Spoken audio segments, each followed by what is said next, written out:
నమస్తే.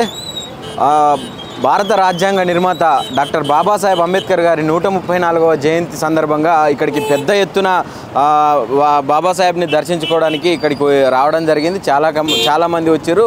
ప్రజెంట్ మనతో పాటు ఎస్ఎస్ఎఫ్ రాష్ట్ర అధ్యక్షుడు వేదాంత్ మౌర్య ఉన్నారు. మాట్లాడే ప్రయత్నం చేద్దాం. నమస్తే అన్న. జై భీమ్. జై భీమ్ అన్న. ఏం చెప్తారు ఈ సందర్భంగా? ఇప్పుడు డాక్టర్ బాబాసాహెబ్ అంబేద్కర్ ఒక కులానికి మాత్రమే, ఒక మతానికి మాత్రమే, ఒక వర్గానికి మాత్రమే అంకితం అని చెప్పేసి చెప్తున్నటువంటి సందర్భం కాదు. బాబాసాహెబ్ అంబేద్కర్ అంటే ప్రపంచంలో మానవాళికి తను ఇచ్చినటువంటి హక్కులను ఈ భారతదేశంలో చీమ నుంచి కలెక్టర్ వరకు అందరికీ జీవించే హక్కునిచ్చిండు, మాట్లాడే హక్కునిచ్చిండు, మతపరమైనటువంటి హక్కులు ఇచ్చిండు. భారత రాజ్యాంగంలో ఉన్నటువంటి అన్ని ఆర్టికల్స్ భారతదేశంలో ఉన్నటువంటి ప్రతి ఒక్కరికి వర్తిస్తుంది.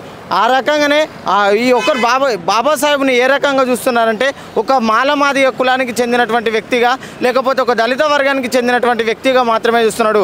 బాబాసాహెబ్ అంబేద్కర్ గారు రిజర్వేషన్లు ఓన్లీ మాదిగలకు మాత్రమే, మాలమాదిగలకు మాత్రమే, ఎస్టీలకు మాత్రమే రిజర్వేషన్ ఇచ్చారు. మాకు రిజర్వేషన్ ఇవ్వలేదు, మాకు రిజర్వేషన్ల పరంగా మమ్మల్ని అణిచివేసే ప్రయత్నం కూడా బాబాసాహెబ్ చేశానని చెప్పి చెప్తారు. అదంతా తప్పు అని చెప్తాను నేను ఈ సందర్భంగా.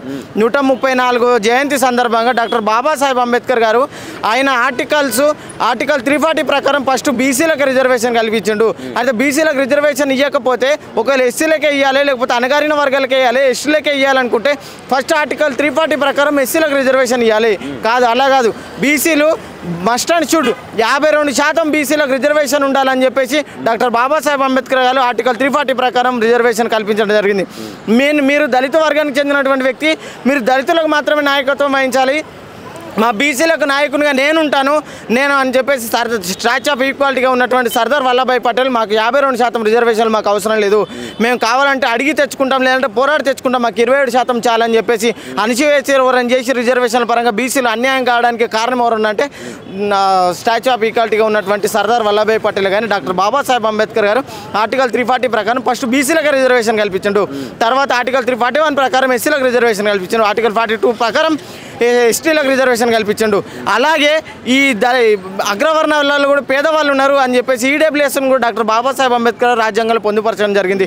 వడ్డిచ్చేవాడు మనోడైతే ఏ మూలన ముక్క పడితే అనే ఒక సామెత ఎట్లయితే నానుడు తెలంగాణలో ఉందో, ఆ రకంగా బీజేపీ ప్రభుత్వం వచ్చిన తర్వాతనే ఒక 3-4% ఉన్నటువంటి బ్రాహ్మణ వాళ్ళకి, రెడ్డిలకు, ఓసీలకు ఆ ఈడబ్ల్యూఎస్ అని 10% రిజర్వేషన్ తీసుకురావడం జరిగింది. అంటే ఈ బీసీలు ఇప్పుడు ఇది నష్టపోతుంది ఎవరైనా ఉన్నారంటే అది ఎస్సీ, ఎస్టీ, బీసీలు మాత్రమే. ఎందుకంటే వీళ్ళు 27-30% ఉన్నటువంటి బీసీలు 27% రిజర్వేషన్ అని వస్తుంది. ఎస్సీలకు 15% రిజర్వేషన్ ఉంది, ఎస్టీలకు 7% రిజర్వేషన్ మాత్రం ఉంది.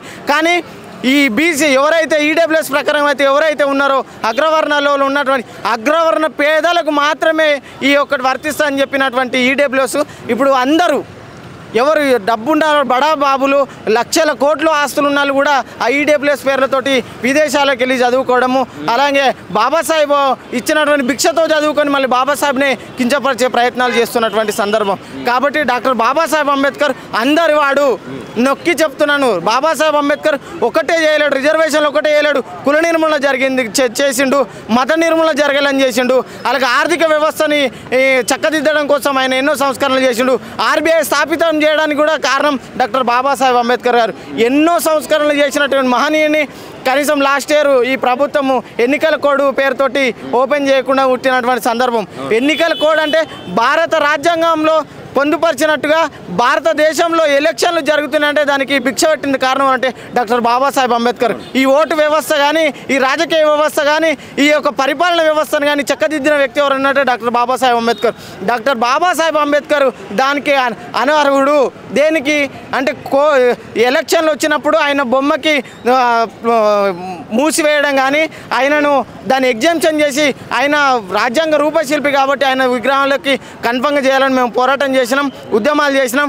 ఆ రకంగా ఈసారి కూడా కన్ఫర్మ్గా నువ్వు చేయకపోతే ఖబర్దార్ నీ ప్రజా ప్రభుత్వంలో మేము గద్దెదించే ప్రయత్నం చేస్తామని హెచ్చరించడంతో ఈసారి కనీసం అధికారికంగా ప్రోగ్రామ్ చేసే ప్రయత్నం చేస్తాం. అంటే ఇప్పుడు ఇదే అగ్రనేత ఏదైతే రాహుల్ గాంధీ ఉన్నాడో కాన్స్టిట్యూషన్ బుక్ పట్టుకొని సేవ్ కాన్స్టిట్యూషన్ అని చెప్పి నడుస్తూ ఉన్నాడు. మరి ఇప్పుడు కాంగ్రెస్ ప్రభుత్వం వల్ల అనుకున్నట్టుగా అంబేద్కర్ ఆశయాలు కొనసాగుతున్నాయి అనుకోవచ్చా? ఒక రకంగా చెప్పాలంటే కాన్స్టిట్యూషన్ లేకపోతే ఈ దేశంలో ఎవరికి మనుగడ లేదు. ఈ దేశంలో కాన్స్టిట్యూషన్ ఉండే పట్టే అందరం మాట్లాడగలుగుతున్నాము, అందరం తినగలుగుతున్నాం, బతకగలుగుతున్నాం, బట్ట కట్టుకోగలుగుతున్నాం. దానికి కారణం ఏంటంటే బాబాసాహెబ్ రాసినటువంటి ఇండియన్ కాన్స్టిట్యూషన్ మాత్రమే. ఇండియన్ కాన్స్టిట్యూషన్ లేకపోతే without Indian constitution we never, మనం ఎవరు లేము.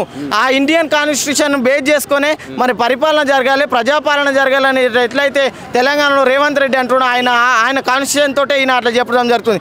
కాన్స్టిట్యూషన్ లేకపోతే మా ప్రభుత్వము పరిపాలనలోకి రాకుండా పోతే, అధికారంలో రాకుండా పోతే అనే భయం ఆయనకు తెలుసు కాబట్టి ఆయన ఇండియన్ కాన్స్టిట్యూషన్ పట్టుకొని ముందుకెళ్తున్నాడు.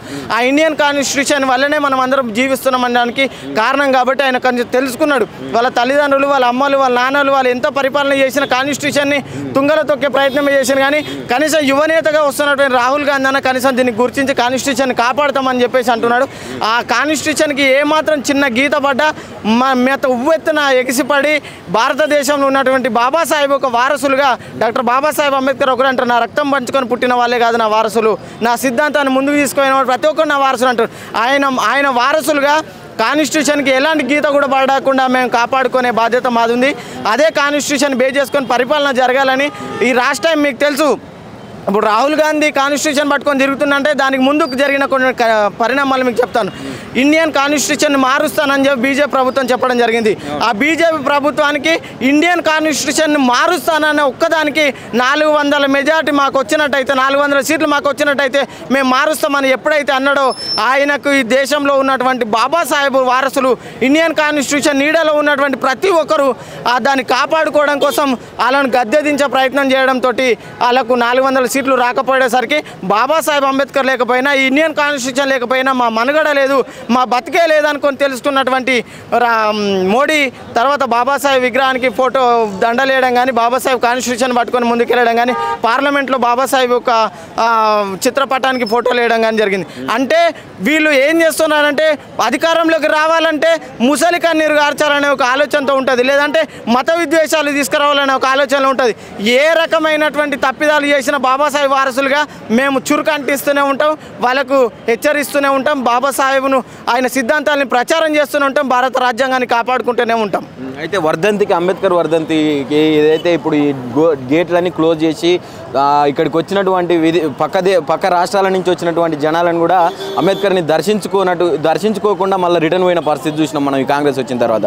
మరి ఇప్పుడు అంటే మళ్ళా జయంతి వచ్చేసరికి స్వచ్ఛందంగా గేట్లు ఓపెన్ చేసిర్రు, లోపలికి పోనిస్తారు. ఇదంతా అంటే ప్రభుత్వం ప్రేమతోనే చేస్తూ ఉన్నదా? ప్రేమతో చేస్తుందంటే ప్రేమ కాదు, ఇది భయం.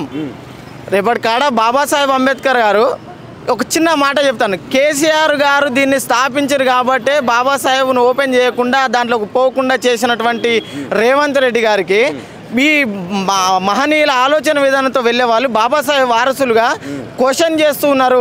ఈ రోజు నువ్వు ఎస్సీ భూముల పైనకు వచ్చినసరికి విద్యార్థులు వివేత్తున ఎగిసిపడి నీకు పోరాటం చేసి నిన్ను బయటికి పంపించే ప్రయత్నం చేశారు. అలాగే నువ్వు ఉస్మాన్ యూనివర్సిటీలో నియంత్రిత సర్కిల్ని తీసుకొచ్చినంత అక్కడ విద్యార్థులు వేసిపడి ఎట్లయితే ఆ సర్కిల్ని వెనక్కి తీసుకునే ప్రయత్నం చేశారో బాబాసాహెబ్ని ఈసారి కానీ నువ్వు ఓపెన్ చేయకపోయినా, ఆయనకు దండేయకపోయినా, ఆయన యొక్క జయంతిని కానీ మనం చేయకపోయినా, ఆయన మళ్ళీ రాబోయే వర్ధంతులు నువ్వు చేయకపోయినా నీ గద్దె దిస్తామనే ఒక భయం ఆయనకు ఉండడంతో ఇది ఓపెన్ చేసిండే తప్ప ఆయనకు ఎలాంటి ప్రేమ లేదు, చిత్తశుద్ధి లేదు. అదే చిత్తశుద్ధి ఉన్నట్టయితే లాస్ట్ టైం కూడా చేస్తుండే కదా, వర్ధంతి తర్వాత జయంతి కూడా వర్ధంతి చేస్తుండే, జయంతి చేస్తుండే, అన్నీ చేస్తుండే.